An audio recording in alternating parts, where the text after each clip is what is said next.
And continuing on to that, right? This is why your family can turn on you. This is why your girlfriend can turn on you. This is why old friends and homies can turn on you. It's because the entire time they have an alliance to their family. Okay? And I'm not talking about their immediate family. Okay? So, like you said, if you and your friends, right? You've known this guy for 20 years, or this girl for 20 years, and you guys get into it. Let's say you get into it with one of their brothers. Say one of you and your friend's brother get into a physical or verbal argument, and then your friend sides with their brother. That's natural. You may have a friendship with this person for 20 years, but you understand, right, in reality, in the logistics of things, in common sense and lame terms, why this person would side with their family. Now, their family could be wrong. Family's in the wrong. They did you dirty. They know, right? But they're going to side with their family. They may even in secret tell their family that they were fucked up about that. They will never tell that in front of you because of family, because of a murder, all right? Because of withholding of the secrets, respect of the family.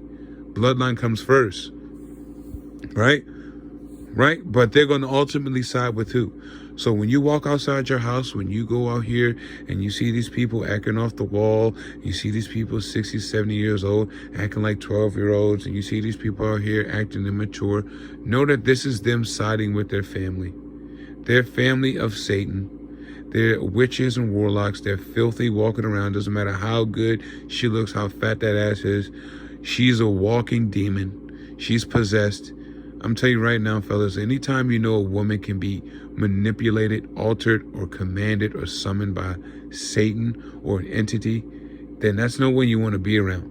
And that's one of my struggles, is realizing that the women I'm around are more than likely possessed, more than likely compromised, without a shadow of a doubt.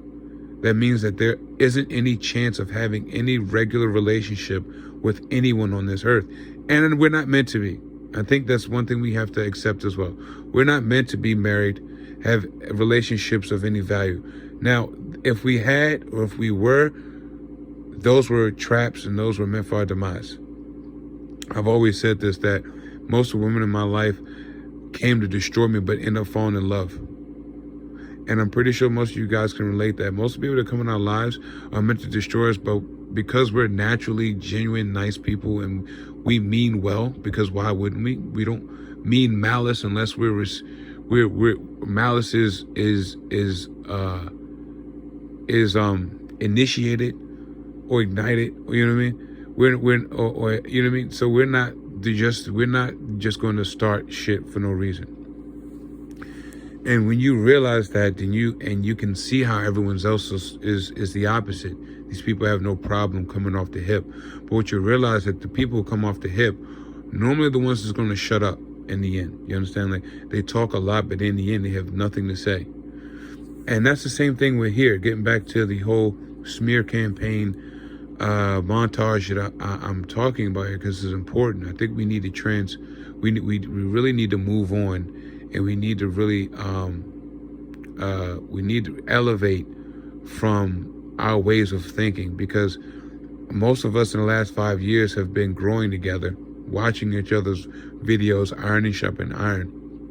And we have not elevated in that aspect of realizing that there's no smear campaign. There's nobody talking shit about us.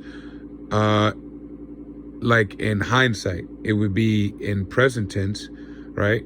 Certainly, but meaning that there's not anyone, going back to what I was saying before, that we pissed off. It's not somebody that you ran over, or you kicked the neighbor's dog, or nah, bro, no. This is something when the Bible was talking about how they waited for certain people's arrival. That's what this is. You notice that most of us are around the same age. Most of us are from the ages as far as the ones that have been going through this around the same time, the 2012, 2015. Most of us are either now late 20s, mid 20s, early 30s, late 30s, or 40s. We're all around the same generational wavelength.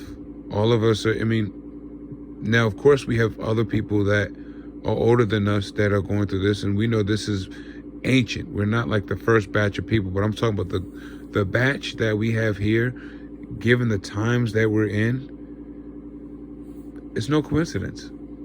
No coincidence. So you can say that we're like the graduating class of the 1990s and 80s era. That's what you would have to attribute us to. We'd be the class of the 80s and the 90s. And you have classes that came before us. And those people, are either short and few. Hopefully they're still with us. If they transition, all praise be to the Most High. Hopefully that they've transitioned in good faith and they're with the Most High. And if not, then they've sold out. And you have a lot of people that know a lot of things, but they're withholding to secrets because they'll physically get their tongue cut out, or their families will be turned upside down. And that's another tool you have to understand. These people are blackmailed. These people, and again, don't feel sorry for them. I'm just letting you know what it is. Do you think Satan is a godly ruler? Do you think this guy is a fair guy? Do you think he's honest? No, there's nothing honest about this guy. You can't trust this motherfucker at all. You think they can trust him? Hell no. Can you trust a nigga with a name like that? With a face like that? Hell no. So they know not to trust this nigga too. So they know that if he'll do this to the Most High's children and try and pick in pride, then what will they do to people that he already owns? Right? Back in slavery days, I'm pretty sure another slave master could treat another slave in a certain way, but it's only so far that other slave master will allow another slave master to touch his property, right? Because ultimately, he's working for him. Same thing here. There's only so much Satan will allow his workers to do, because ultimately they work for him. And if it's one thing for Satan to own you, it's another thing for you to give yourself to him. Let me tell you something. We talk about Satan, yes. He's a bitch ass nigga, yes. But one thing I want to tell you that everyone possessed is logic, whether they possess it or not. One thing that they may not be able to comprehend it. What I'm saying is that logic exists somewhere, and Satan is not going to appreciate a sellout. If any of us sold out to the satanic system, we would be dogged and frowned upon and laughed at, as we should be, worse than the people who are already there. You know how embarrassing it would be for you to sell out to the same system that terrorized you for all these years, and you bitch in and you give out and you just give in to the same guy? That's dumb as hell. I would clown you too. I would clown you if I've been beating your ass all these years and then you gave in, you didn't fight at all. So don't let Satan beat you up. He ain't beat me up. I'm beating the shit out of him and his little minions out here. And you guys got to start, you know what I mean? This can't just be an information game. It's got to start being an action game too. And don't let these people think they're not big and bad. If you watch my videos, I'll make a video today. You know what? Today I'm going to make a whole video about putting these demons in check. I got videos I haven't uploaded because I don't want them to put me in the light that I'm not in. You know what I mean? I got a couple of videos. Made a couple of videos yesterday of me just making people get out their car.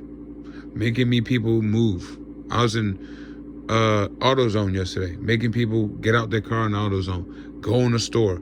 Making them hold doors open for me. I'm going to tell you something. When you realize the power that you have through the Most High, you're untouchable. I don't like feeling like that though, because then pride comes before the fall. And it's easy to become prideful when you're singled out by people.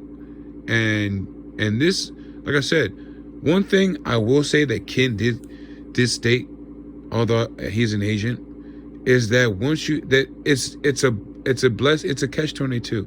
It's a blessing because it identifies you as being set apart, but it's a curse because you being set apart, all the stuff you have to deal with.